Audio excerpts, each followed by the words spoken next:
अस्सलाम वालेकुम class today we will discuss the second lecture of ACI। तो ACI का सेकंड लेक्चर डिस्कस करने से पहले हमने जो प्रीवियस लेक्चर किया था उसको रिकॉल कर लेते हैं कि हमने प्रीवियस लेक्चर में क्या क्या पढ़ा था। तो प्रीवियस लेक्चर में हमने सबसे पहले पढ़ा था कि व्हाट इज़ ACI। ACI क्या है? ACI stand for human computer interaction. सही है। ACI से मुराद ये था कि ह्यूमन कंप्यूटर इंटरेक्शन। तो ह्यूमन कंप्यूटर इंटरेक्शन में दो एंटिटीज़ होती हैं, ह्यूमन और कंप्यूटर। इन दोनों पे फोकस किया जाता है और जो दोनों के बीच इस तरह का इंटरेक्शन डेवलप किया जाता है जो बहुत ज़्यादा इजी स्मूथ हो। सही है। तो it is a study in which is trying to develop a design a computer technology which could help to make interaction between human and computer more and more better, efficient, easy and smooth। तो ये एक ऐसी study है जिसमें हम हम कोशिश करते हैं कि इस तरह का डिज़ाइन डेवलप हो जो कि हमें हेल्प करे क्या करने के लिए, एक इंट्रैक्शन बनाने के लिए ह्यूमन और कंप्यूटर के दरमियान, जो कि बहुत ज़्यादा बेटर हो, एफिशिएंट हो और इजी हो। उसके बाद हमने देखा था कि वाई ACI। तो हमने देखा था कि बहुत ज़्यादा जो कंप्यूटर सिस्टम होते हैं ना वो इंसानों के लिए ही बनाए जाते हैं। तो ये इंटरेक्ट किस तरह से करते हैं ह्यूमन के साथ, ह्यूमन कॉन्टेक्स्ट में। सही है।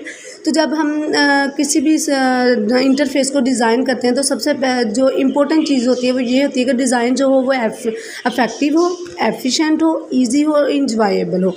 किसी भी डिज़ाइन प्रॉब्लम में ह्यूमन और यूज़र्स जो मेजर कंपोनेंट्स होते हैं। तो inadequate attention to the user and the task context not only lead to bad in user interfaces, it put entire system at a risk.